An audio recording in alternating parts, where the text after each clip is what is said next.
Welcome again, all the student of class 8. This is our 8th video.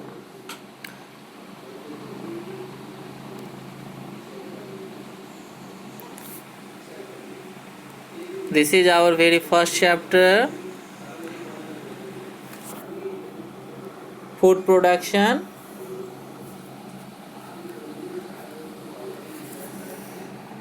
Today we discuss some other important paragraphs or topics. So let's start. Today's very first topic is biofertilizer. Biofertilisers कहने का अर्थ होता है जैविक खाद।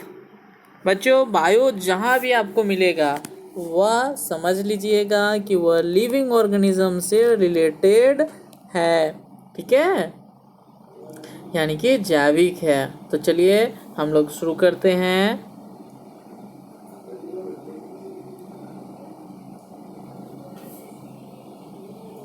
Let's start. Microorganisms which improve soil fertility by fixing atmospheric nitrogen and dissolving nutrients present in the soil are cultivated. Especially, these microorganisms are put into packets. Farmers buy them and mix them with the seeds by snow. बच्चों, ये जो biofertilisers है, जैसा कि हम इसे पहले पढ़ चुके हैं कि कुछ ऐसे माइक्रो बैक्टीरिया जैसे राइबोसोम वगैरह हो गए। तो बच्चों, ये जो बैक्टीरियाज हैं ये क्या करते हैं, एटमॉस्फेरिक नाइट्रोजन को कंज्यूम करके कंपाउंड में कन्वर्ट करते हैं, अमोनिया नाइट्रेट, है ना, उसके बाद नाइट्रेट सॉल्ट के रूप में कर देते हैं कन्वर्ट। तो बच्चों, ये जो बैक्टीरियाज है ये प्लांट्स के लिए, हमारे क्रॉप्स के लिए बहुत ही इम्पोर्टेंट है कि नहीं।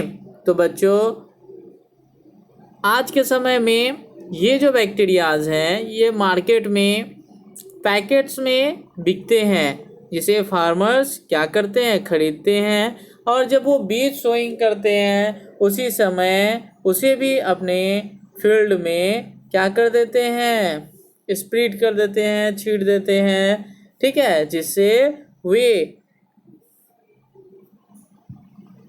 सीड के सीडलिंग से शुरू होने तक का जो प्रोसेस होता है, सीड से सीडलिंग, सीडलिंग से प्लांट्स तैयार होना, तो वो जो बैक्टीरियाज उस समय डाला गया वो भी एक्टिव हो जाते हैं और कंपाउंड बनाने का जो प्रोसेस है उसे शुरू कर देते हैं, जिससे प्लांट्स को न्यूट्रिशन समय पे मिलती रहती है और वह जल्दी से ग्रो करते हैं और अधिक से अधिक फूड का क्या करते हैं, प्रोडक्शन करते हैं, ठीक है बच्चों। तो ऐसे ही बैक्टीरियाज जिन्हें पैकेट करके मार्केट में सेल किया जाता है, फार्मर्स परचेज करते हैं और उसे अपने खेतों में डालते हैं, तो उसे हम लोग बायो फर्टिलाइज़र के नाम से जानते हैं। मैनर के बारे में जानते हैं बच्चों, हमने क्लास 7 में भी मैनर्स के बारे में पढ़ रखा है, तो इसके बारे में भी जान लेते हैं। मैनर और organic manner it is sometimes called is produced by the decomposition of crops, residue animal dung, the sludge from the treatment of sewage, and so on. When the manure is produced by following microorganisms to act on the waste matter in converted pits, it is called compost. The process of decomposition can take place in the open too. बच्चों, ये जो manner है इसे हम लोग organic manner के नाम से भी जानते हैं।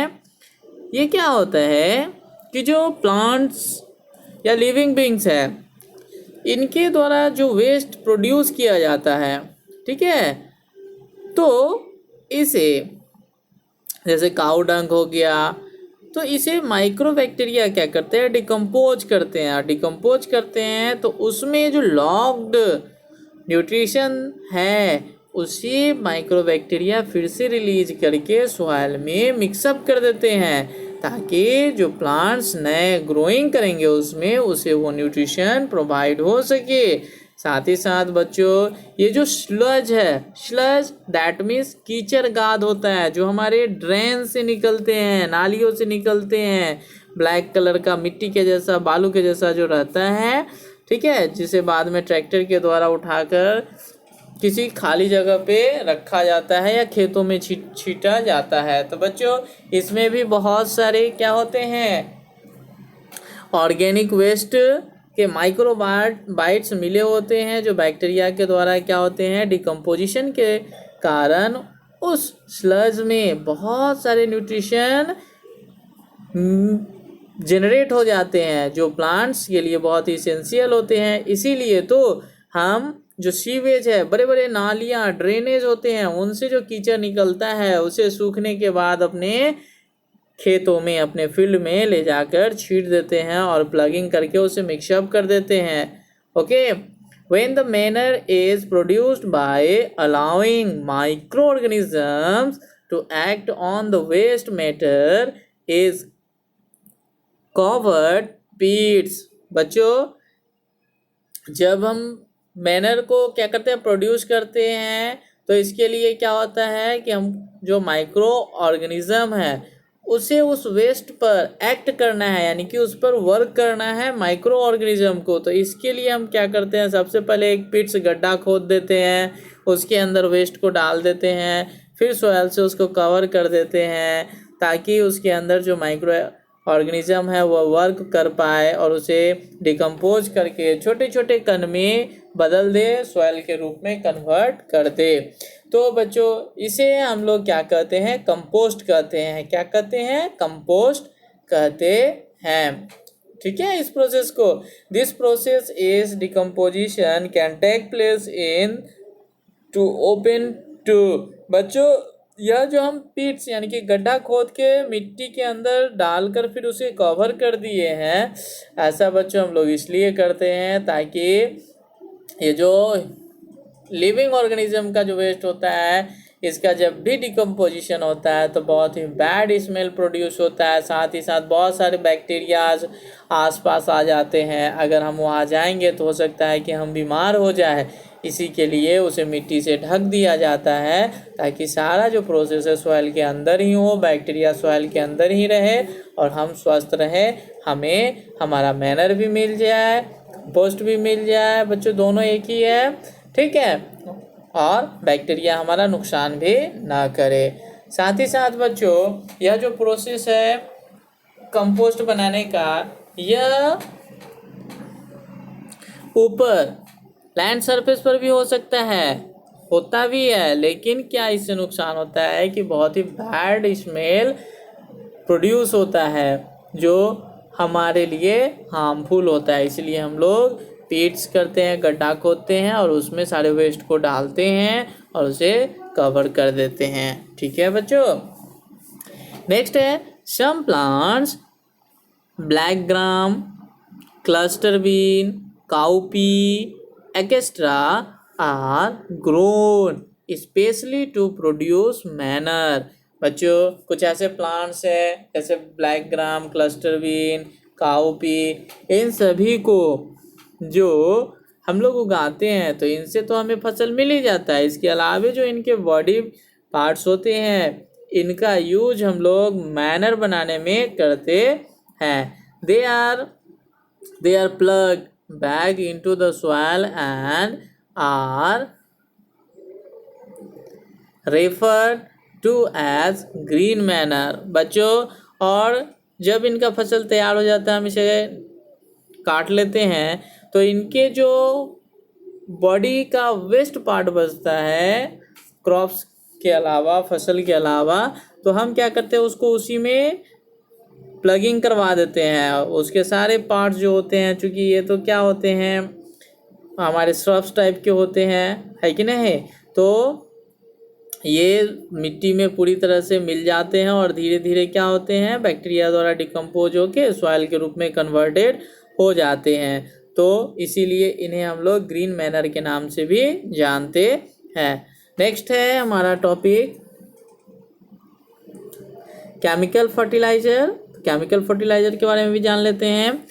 Man made plant nutrients produce in factories are called chemical fertilisers. बच्चों, मनुष्य के द्वारा जो केमिकल के द्वारा फैक्ट्री में जो खाद तैयार किया जाता है, ठीक है, उसे केमिकल फर्टिलाइजर्स कहते हैं। There are 3 types of fertilisers. इनके 3 टाइप्स होते हैं। Nitrogenous fertilisers are compounds contain nitrogen. और फर्स्ट है नाइट्रोजीनियस फर्टिलाइजर्स, और ये नाइट्रोजन के कंपाउंड होते हैं, ठीक है, नाइट्रोजन के कंपाउंड। नेक्स्ट है phosphatic fertilisers are compounds of phosphorus. दूसरा जो होता है फॉस्फेटिक फर्टिलाइजर्स होता है जिसमें फॉस्फोरस का कंपाउंड बनाया जाता है। और potassic fertilisers contain compounds of potassium. और पोटासिक जो फर्टिलाइजर्स होता है वह पोटासियम के द्वारा कंपाउंड बनाया जाता है, जो कि प्लांट्स के लिए यूजफुल होता है। Some fertilizers contain all 3 types of plant nutrients. और कुछ ऐसे फर्टिलाइजर्स भी तैयार किए जाते हैं जो एक ही में तीनों के तीनों फर्टिलाइजर्स यानी कि न्यूट्रिशन कंबाइंड होते हैं, ठीक है। नेक्स्ट हम पढ़ लेते हैं इसको, पैराग्राफ लास्ट है हमारा। Fertilizers provide certain nutrients which are either absent और not present in adequate quantities in manner। बच्चों, ये जो फर्टिलाइजर्स है